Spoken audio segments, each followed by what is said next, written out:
Oke, kali ini kita akan bahas mengenai financial management. Jadi, financial management dalam proses ITAL merupakan proses manajemen keuangan yang terkait dengan layanan IT yang disediakan oleh sebuah perusahaan atau organisasi.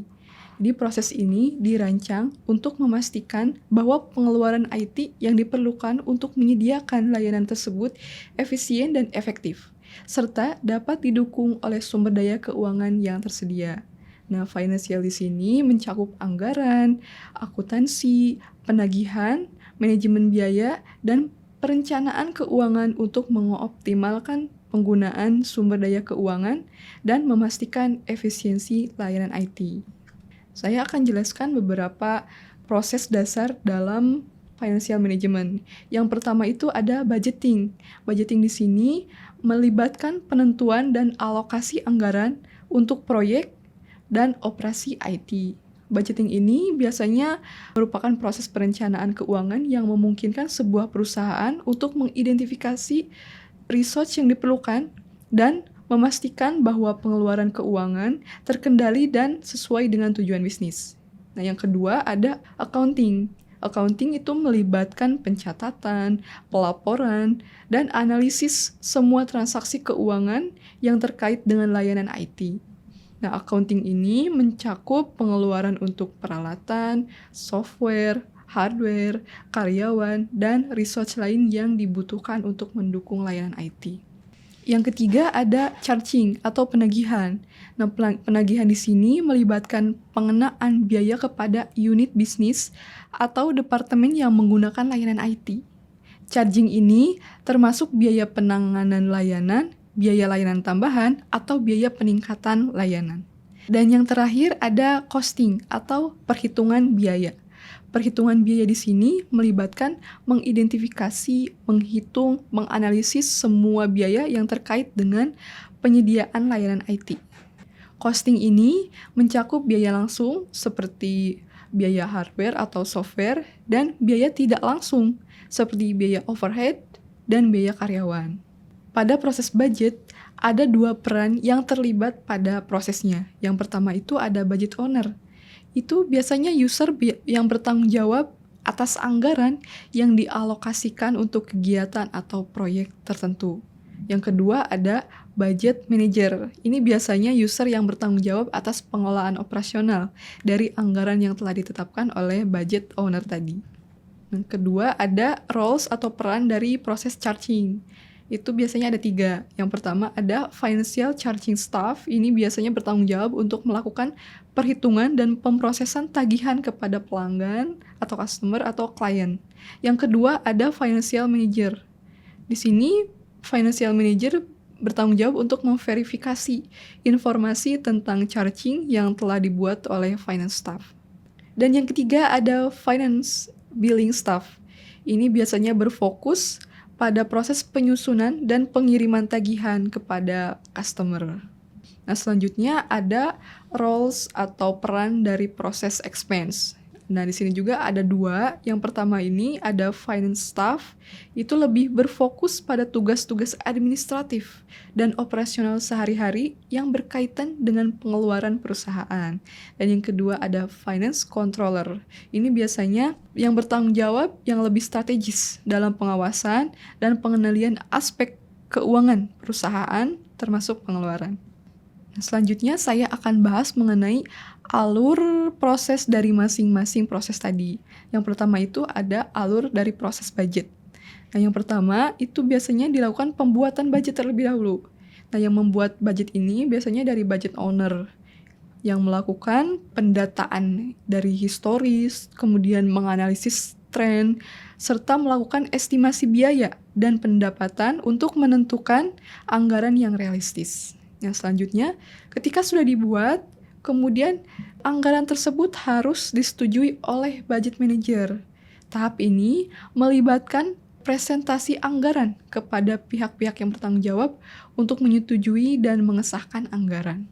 Setelah anggaran tersebut disetujui, maka anggaran tersebut dapat digunakan untuk kegiatan operasional perusahaan. Proses ini melibatkan pengelolaan dan pemantauan pengeluaran serta pendapatan perusahaan sesuai dengan anggaran yang telah ditetapkan. Kemudian ada penutupan budget. Nah, pada akhir periode biasanya anggaran dilakukan penutupan budget ya, untuk mengevaluasi kinerja keuangan selama periode tersebut. Nah, proses penutupan biasanya melibatkan pemeriksaan akhir terhadap pengeluaran dan pendapatan yang telah terjadi, serta penyusunan laporan keuangan akhir.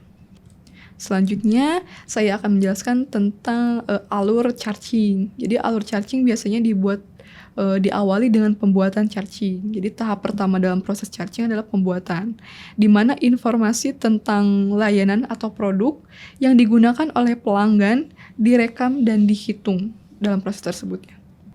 Jadi, finance staff akan mengumpulkan data terkait penggunaan layanan atau produk oleh pelanggan atau customer, memperhitungkan harga dan tarif yang berlaku, serta menyiapkan tagihan yang akan dikirim kepada customer. Kemudian, setelah pembuatan charging, tagihan tersebut harus disetujui sebelum dikirim kepada pelanggan. Tahap ini melibatkan proses persetujuan oleh finance manager. Nah, jadi pada tahap ini, tagihan akan diperiksa untuk memastikan bahwa informasi yang tercantum adalah benar, bahwa tagihan tersebut sesuai dengan kebijakan perusahaan, dan bahwa tidak ada kesalahan yang signifikan.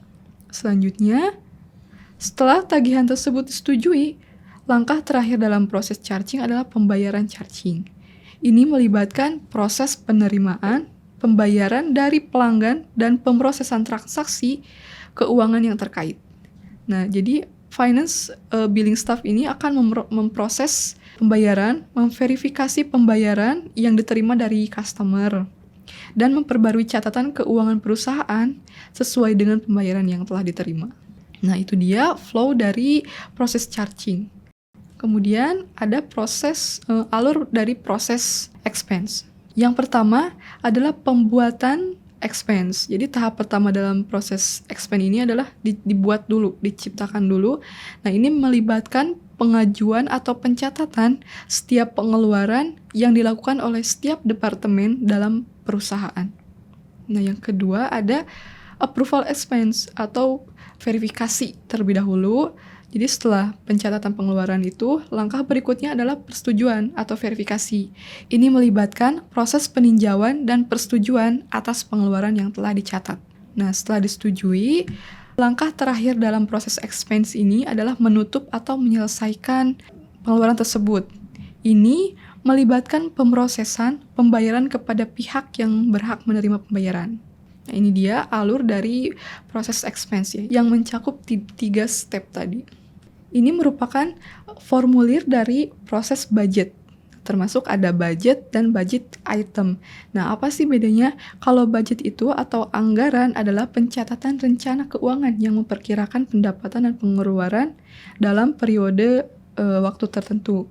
Kalau budget item itu biasanya bagian atau komponen yang terperinci dari budget yang mewakili pengeluaran tersebut. Selanjutnya, ada beberapa tab relasi yang menunjukkan informasi terkait proses apa saja sih yang berkaitan langsung dengan proses budget ini. Nah, yang pertama itu ada capital item. Nah, capital item ini biasanya merencanakan dan mengalokasikan dana untuk investasi jangka panjang yang diperlukan. Nah, kalau operating item ini biasanya untuk merencanakan dana untuk biaya yang rutin yang diperlukan untuk menjalankan operasional sehari-hari. Itu perbedaannya. Nah, selanjutnya ada tab child budget. Ini biasanya berfungsi untuk mencatat budget lain yang mana berelasi atau berkaitan dengan budget tersebut. Nah, kita beralih ke form charging. Ini merupakan tampilan dari form charging yang ada di aplikasi Esteem. Nah, kemudian ada tabnya juga nih, tab cost unit. Jadi tab cost unit ini berfungsi untuk menampilkan detail biaya yang akan dikeluarkan pada charging yang dibuat. Nah, kemudian ada form expense item. Pada setiap update, proses, dan progres yang terjadi pada financial management akan mendapatkan notifikasi melalui WhatsApp, email, dan application alert. Nah, selanjutnya, jadi untuk semua tiket pembuatan finance management yang telah diproses atau yang telah dibuat itu bisa dilihat dalam tampilan dashboard sehingga mempermudah tim dalam memonitor data dan progres pada proses financial management. Demikian paparan mengenai modul financial management. Semoga bermanfaat. Terima kasih. Esteem Software is your path to compliance.